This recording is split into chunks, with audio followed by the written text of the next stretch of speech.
tema 10 hice una introducción el otro día. De todas maneras, hoy voy a volver a revisar un poco lo del tema 10, pero bueno, tema 9, si quieren preguntar, a disposición. Horacio, el tema 10 también entraba el jueves, eso es lo que no recuerdo. No. El tema 10 es el jueves 12. Bien. Es como está el cronograma. Ustedes tienen el cronograma. Si nosotros no lo cambiamos, esa es la ley. Bien, no lo miré, por eso ahora me acordé, pregunté. Bien. No, lo que pasa es que vamos adelantados con las clases respecto a los cuestionarios, pero bueno.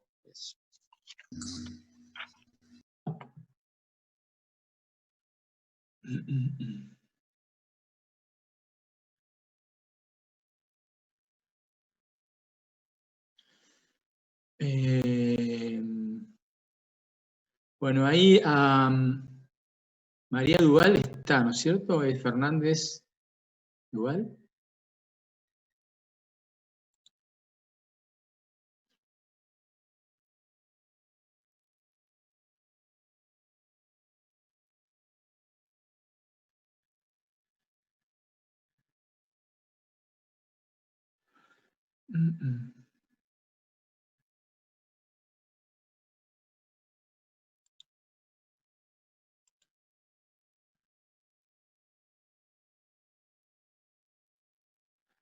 No, preguntaba porque les mandé unos archivos que me había pedido respecto al tema de aluminio y de cloro. Pero bueno, no sé si está o no está. No me acuerdo el nombre. Y también, Lucas, Luengo, ¿estás ahí? Sí, acá estoy. ¿Recibiste lo que te mandé? Sí, recién lo había empezado a leer. Bueno, ahí lo que te aclaraba respecto al tema de la presión es que no hay problema de presurización. En general, los biodigestores no se presurizan. O sea, el modo en el cual se puede presurizar es porque yo le pongo mucha carga orgánica, ¿sí? Y entonces se genera mucho biogás. Pero eso pasa si yo le pongo mucha carga. Pero si, digamos, si uno lo regula y suponete, lo dejás 2 meses parado, el sistema se autorregula, porque hay una participación muy importante del anhídrido carbónico. O sea, vos tenés anhídrido carbónico y metano, digamos, ahí dentro de la fase gaseosa. Bueno, en la medida que se va produciendo anhídrido carbónico, eso se va disolviendo una parte y eso acidifica. Cuando se acidifica un poco, se frena el proceso. Entonces, digamos, es una autorregulación. Claro, sí, no hay problema por eso. Sí, ese era mi miedo. Gracias. Profe, bueno, yo tengo una consulta. Dale. Estaba viendo quién era, qué entidad o qué asociación hacía el control del vertido de los efluentes. Y estuve viendo que es el Comité Técnico Ejecutivo para ver cómo se presentaban las muestras de acuerdo al DBO o al DOQ, y no están esos datos. Dice que está en actualización. ¿En algún momento esos datos existieron? ¿Fueron públicos? A eso me refiero. Los datos son públicos. El problema de lo que estás hablando es del control en el estuario. Y entonces ahí el comité, el CTE, que es el Comité Técnico Ejecutivo, tiene un poder de control. Pero además, en la provincia de Buenos Aires, quien controla es la Autoridad del Agua, el ADA, digamos, y tiene un laboratorio que está aquí donde está ABSA, y ellos controlan también, digamos, es como que hay 2 autoridades. Los valores que no están publicados, que en realidad la mayoría de todos esos análisis, en el caso del estuario, los ha realizado el guiado y ha hecho informes, y esos informes, porque eso se hace en forma anual, ellos toman muestras durante todo el año y presentan un informe anual, y ese informe es el que tiene que, digamos, por un lado se audita, y lo audita un comité de auditoría que participan las universidades y alguna otra institución, y después tienen que ser publicados. Ese es un problema que no está publicado porque, bueno, habrá demoras, en fin, puede haber muchas explicaciones de por qué no están publicados. Pero eso es información pública. Ok. Y otra consulta. ¿Los efluentes industriales van a la planta de tratamiento directamente de todas las empresas acá del polo o tienen alguna instalación independiente y vierten el efluente directamente al estuario? ¿Cómo es eso? No, las plantas el complejo industrial, el polo petroquímico, cada planta tiene su planta de tratamiento de efluentes. Los efluentes no van digamos, ni a la primera cuenca, ni a la segunda, ni a la tercera, digamos. En realidad, la segunda cuenca, o sea, tenemos primera, que es la que están ampliando y están poniendo en marcha, que es la que está, digamos, camino a Punta Alta. La tercera cuenca, que es la que está en el Cholo, y la segunda cuenca, en teoría, no funciona, es decir, no funciona como planta, porque estaba en White.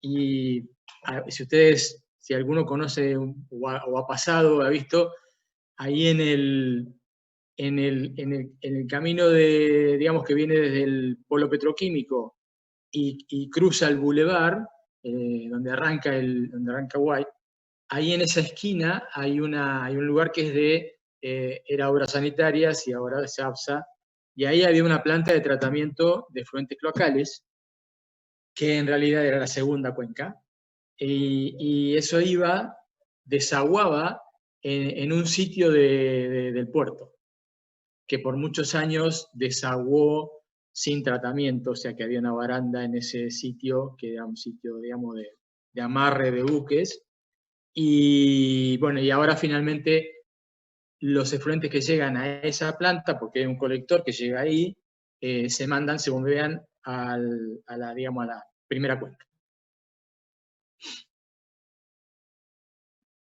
Pero a la planta, digamos, Buenísimo, gracias.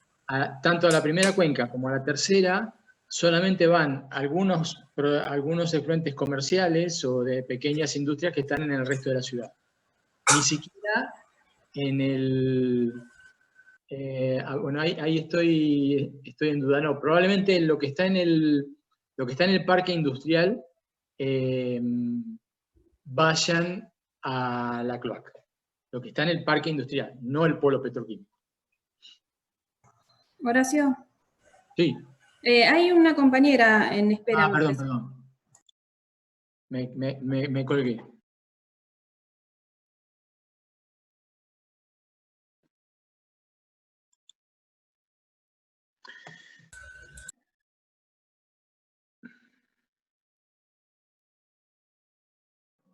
Bueno, buenas tardes. Una consulta. Sí, dale. ¿Puede ser que de esos informes que están publicados se hable solamente de las descargas que se hicieron en la tercera y no en la primera? O en la principal, no sé, hay unos informes que están publicados en la página de la municipalidad, Sí. pero solamente hablan de la tercera cuenca. Pero digo, en la verdad no los he visto los informes, pero hablan como descarga de la tercera cuenca. Claro, las descargas cloacales hablan solamente de lo que está en la tercera cuenca, pero de la primera no hablan. No, porque en realidad la planta principal, que es la de la primera cuenca, que fue, digamos, que tenía solamente un pretratamiento y recién ahora tiene un primario y un secundario y la están poniendo en marcha porque no está todavía operable. El año pasado la visitamos con el curso de sanitaria y en realidad seguramente no debe haber, digamos, no debe haber datos tomados de eso. Bueno, seguramente hay datos tomados, lo que no están es publicados. Y la tercera cuenca, como está funcionando hace tiempo, probablemente sí estén publicados. Está bien, gracias. Bueno. Profe, ¿le puedo hacer una consulta antes? Sí, dale. En el primer problema del tema 9, hay un video que usted subió que habla de cómo calcular los sólidos suspendidos totales y creo que eran los sólidos disueltos, los suspendidos y los totales. Sí. Pero no encontré cómo sería el tema de los volátiles. No sé si se utilizaría la misma manera de calcular, pero se usaría la masa de la cápsula, por ejemplo, en lo que dice calcinación, que tiene otra temperatura, o de qué manera se hace. Bueno, ahora te lo... Espérame un momentito que...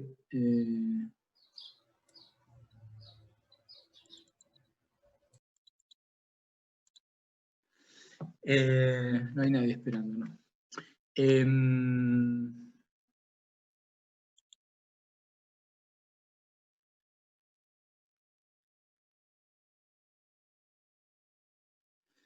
Estamos acá.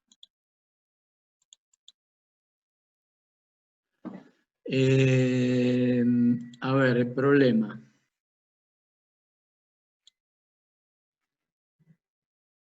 Vos te referís al problema 5, donde hay que Sí. calcular. Bueno, espera que vamos a abrir.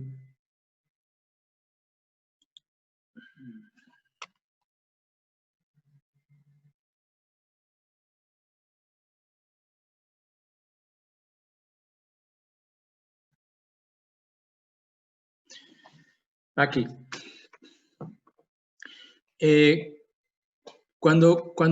Bueno, primero explicar qué significa los volátiles, ¿no? Los volátiles, o sea, aquí están, dice, sólidos suspendidos, y en realidad, digamos, ahí lo que tiene abajo, los sólidos volátiles y sólidos fijos, sería, a ver, de lo que tenemos en los sólidos, en sólidos suspendidos los calculamos, por ejemplo, filtrando, ¿no? Un papel de filtro, filtrar un micrón y pico, y lo que queda retenido en el filtro se seca, y eso serían los sólidos suspendidos totales, secos, o sea, materia seca. Ahora, eso que es materia seca, en realidad tiene, en el caso de efluentes cloacales, tiene un gran contenido de materia orgánica, esos sólidos. Y la materia orgánica lo que pasa es que se volatiliza. La materia orgánica es básicamente carbono, hidrógeno, oxígeno, nitrógeno y alguna otra cosa. Y eso, digamos, si uno quiere calcular cuáles son los sólidos volátiles, lo que tiene que hacer es, bueno, filtra, seca, tiene los sólidos suspendidos totales, y después de eso lo pone en estufa. Por supuesto, tiene que pesar y saber cuántos son los sólidos suspendidos totales. Lo mete en estufa, digamos, significa temperatura 460 grados, en algunos casos más, y se deja 24 horas. Y a las 24 horas lo que pasa es que hay una calcinación. O sea, los sólidos esos que estaban allí se volatilizaron, partes se volatilizaron. Entonces uno después de 24 horas lo saca, lo pone, digamos, para que no tome humedad, en un lugar reservado para que no tome humedad ambiente, lo pesa cuando está frío, y entonces la diferencia entre los sólidos totales y lo que encontró ahora son los que se volatilizaron. Y en realidad la diferencia son los sólidos fijos. Los sólidos fijos es lo que quedó, son las cenizas, los sólidos fijos. Entonces, en el problema, Creo que en el ensayo ese que tienen ahí ustedes el video, me parece que no llega hasta ahí, ¿no? Yo la verdad que no me acuerdo.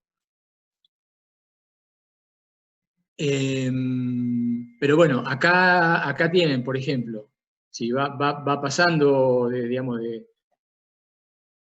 desde el proceso de filtrado, evaporación, calcinación, acá calcina a 550 grados. Digamos, en general hay dos temperaturas, o 460 o 550. Y entonces después, por diferencia de pesada, sacamos lo que queda como sólido fijo, y lo que se volatilizó son los sólidos volátiles. El ensayo, digamos, de sólidos volátiles es importante porque a veces se toma, si yo quiero calcular cuánta materia orgánica hay en unos sólidos, y sólidos en el caso de cloacales, yo puedo hacer un ensayo de DQO, por ejemplo, o un ensayo de DBO, o puedo hacer también una calcinación y ver cuánta materia orgánica se volatilizó. El problema es que a veces en la volatilización, por eso el tema de la diferencia entre 460 y 550, o sea, 550 es mucho más agresivo, ¿no? Mucho más caliente. El problema es que a veces algunos componentes que no son orgánicos se volatilizan. Y entonces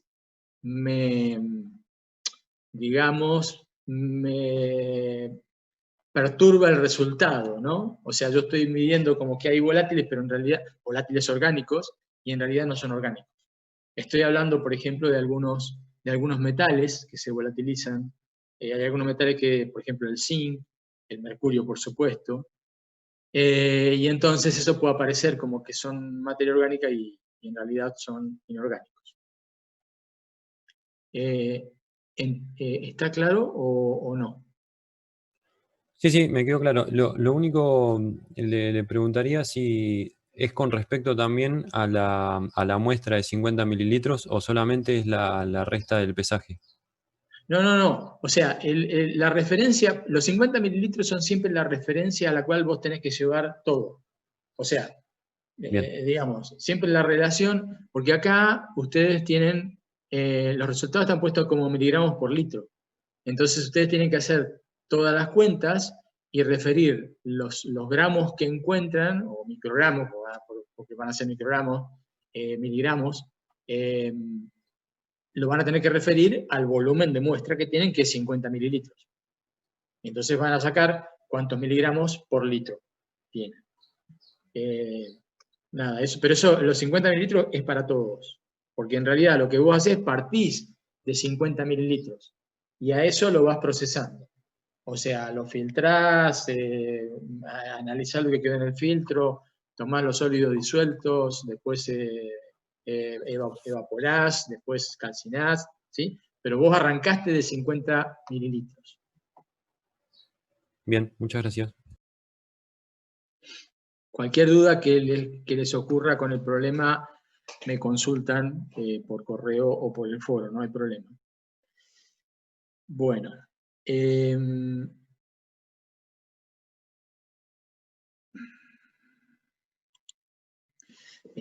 Estamos acá. No sé si hay alguna otra pregunta del tema, digamos, el tema 9, básicamente vuelvo a recalcar, es sólidos, caracterización de cloacales, sólidos y materia orgánica, ¿no?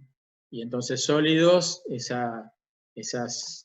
digamos, ahí tienen que tener bien en claro qué son los sólidos totales, que son los disueltos más los que están en suspensión, es ese cuadrito que yo les mostraba al principio, y después cómo vamos desagregando, ¿no? las distintas fracciones de sólidos. Y eso desde el punto de vista del sólido. Y desde el punto de vista de la materia orgánica, el tema de cómo calcular la materia orgánica, que básicamente lo hacemos con la DBO, que sería la demanda, digamos, biológico-bioquímica, pero como es un ensayo largo de 5 días mínimo o más, bueno, hacemos la de QO, ¿no? que es una oxidación química que es mucho más agresiva, que normalmente el valor siempre da mayor la de QO siempre da mayor que la de BO, que se usa porque lo tenemos el resultado en 2 horas, y entonces, pero esa no es la materia, esa no es la de BO. O sea, tenemos que tener valores históricos de BO para tener una relación de BO de QO, y entonces después, en el tiempo, podemos directamente medir de QO y listo, digamos, lo hacemos mucho más rápido. Entonces aplicamos esa relación en teoría existente que se mantendría en el tiempo, lo cual es también una aproximación, pero bueno, es una aproximación que se usa. Una consulta. Adelante. Cuando usted dice que los valores de QO dan mayores a los de BO, Sí. ¿se refiere a que la demanda de oxígeno va a ser mayor con la de QO? El ensayo de DQO es una oxidación. Sí. ¿Sí? Una Sí. oxidación que es una oxidación química. Sí. Esa oxidación química te da como resultado, si después miran el videíto, porque el video está muy didáctico, pero terminás calculando al final cuántos miligramos de oxígeno por litro consume por una oxidación química esa muestra. Entonces, eso es la de QO. ¿Qué significa? Yo lo que estoy diciendo es que ese valor, si nosotros medimos ese valor químicamente, con una oxidación química, y después hacemos una DBO, un ensayo a 5 días con una demanda biológica, el ensayo puesto en oscuridad, y todo eso con los microorganismos que consumen la materia orgánica, el valor, los miligramos por litro de oxígeno consumidos, van a ser menores, en general, que los que determinamos con la oxidación química. ¿Por qué? Porque va a haber algunos componentes que están en la materia orgánica que biológicamente no se degradan, pero sí se degradan con un oxidante químico fuerte. Bueno, claro. Bien. Esa es la explicación. La otra cosa que quería mencionar respecto a esto, porque es importante que también lo tengan claro, es esa, a ver, vamos a...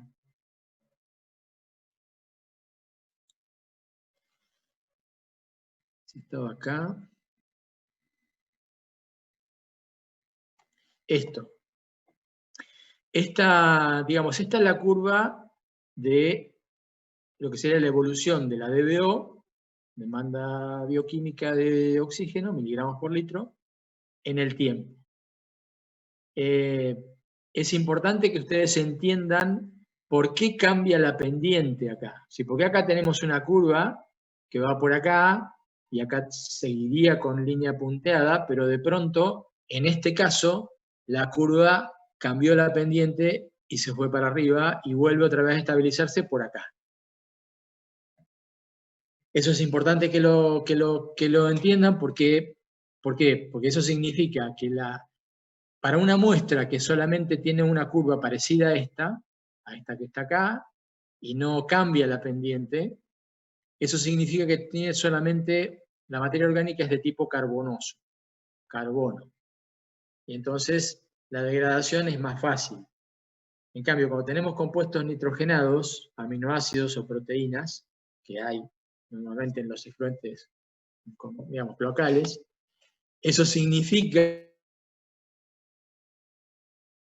en algún momento, o sea, ¿eso qué me va a dar? Que la DBO calculada a 20 días o a 30 días es mayor que la DBO calculada a 5 días, o 6 o 10. Eso es digamos, este concepto de por qué la curva esa cambia, ¿no? Cambia la pendiente y entonces pasa eso.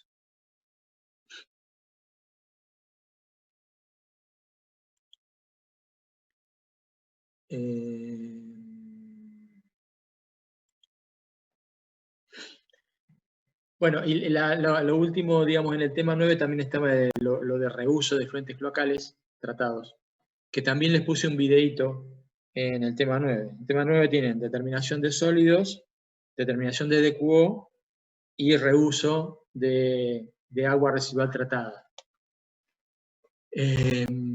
También son, digamos, están muy didácticos y les puede servir. Y bueno, y en el tema 10, entonces, tenemos pretratamiento y tratamientos primarios.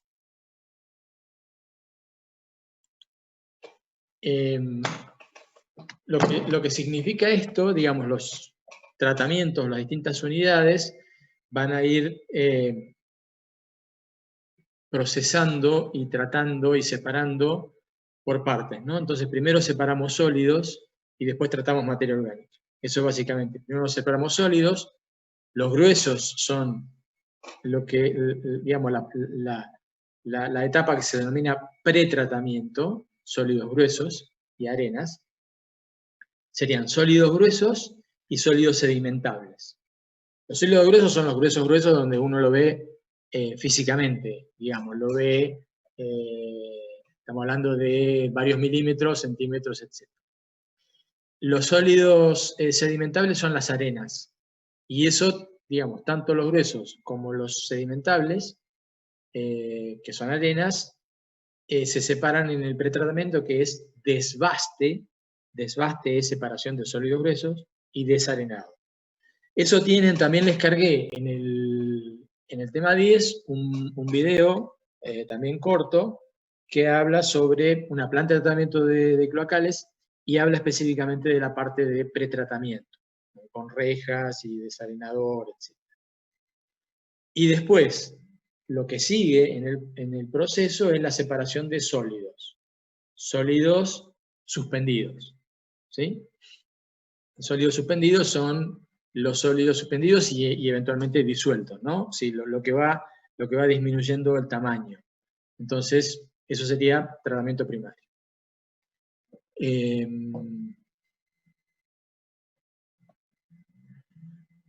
Bueno, este es el esquema de la planta convencional, ya les había mencionado por qué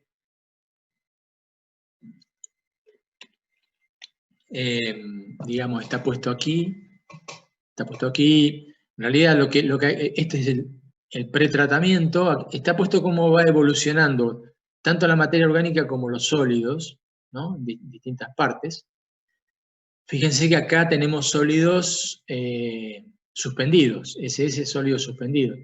Y en el pretratamiento no cambian los sólidos suspendidos, lo que cambian son los sólidos gruesos.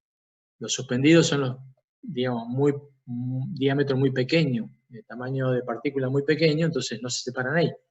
Sí se separan en el primario, fíjense que pasan de 300 a 100, como un valor indicativo, ¿no? Esto es Y después de eso vienen los tratamientos, fíjense que acá, en la primera parte, por supuesto, en el pretratamiento no hay variación de la materia orgánica.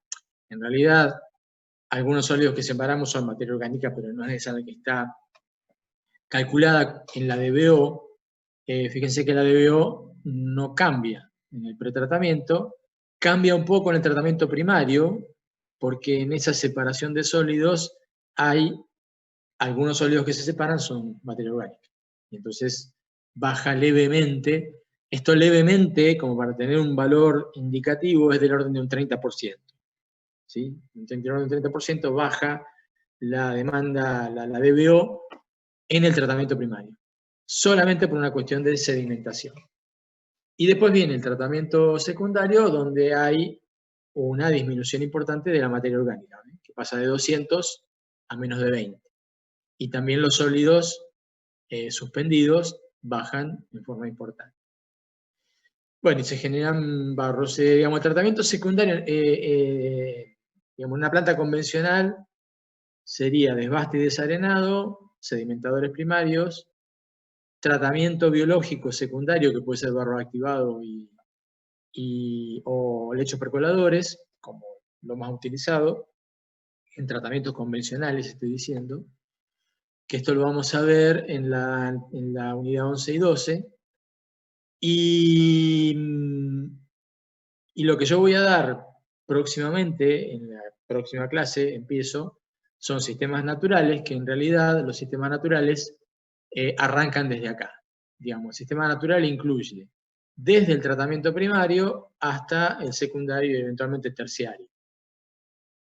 Y fundamentalmente utilizando lagunas, ¿sí? En las lagunas cumplimos la función de la sedimentación y el tratamiento biológico. Pero bueno, aquí está el esquema de una planta convencional, que también lo vamos a ver después. Ahí hay algunos datos sobre pretratamientos. Esto Una es pregunta, Horacio. Y adelante. El terciario puede estar o no, ¿no? Sí, el O sea, terciario... no, sí. sí, no siempre está, digo. El tratamiento terciario es porque tenemos que ajustar, lo vamos a ver en la 11 y 12, o sea, más adelante lo voy a mencionar, pero en general, cuando uno tiene un tratamiento terciario es porque tiene que hacer como un ajuste fino. A ver, el tratamiento básico de los efluentes cloacales es bajar la materia orgánica y bajar los sólidos. Esto es lo que tenemos que conseguir. Por eso, digamos, fíjense que ahí en el esquema se hace hincapié en cómo baja la DBO y cómo bajan los sólidos.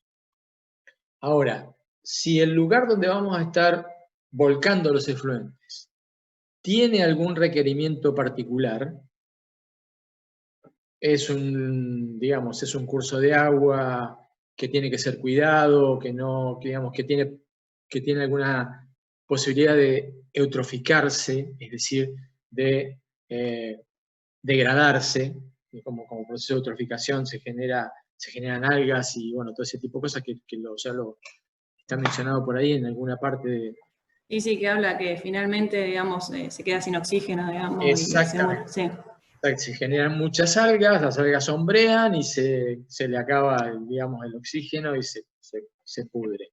Bueno, si el medio que estamos volcando tiene algún problema de este tipo, o volcamos en un lago donde ese mismo agua la vamos a estar tomando para potabilizar, por ejemplo, o ese agua la vamos a mandar a un proceso de reuso industrial, bueno, pueden aparecer tratamientos terciarios específicos.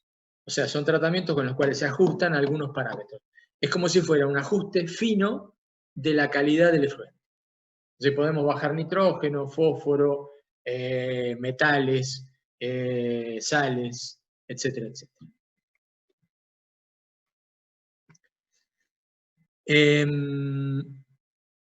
Respecto al tema de desbaste, básicamente son rejas, es una cuestión mecánica, y tienen puesto ustedes un problema donde hay que calcular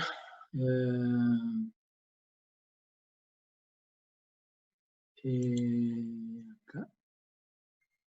En los problemas que tienen en el tema 10, el problema 8 es el cálculo de tiene una reja instalada en un canal, pretratamiento. La reja esa se tapa con sólidos gruesos y se reduce la mitad del área, 50%.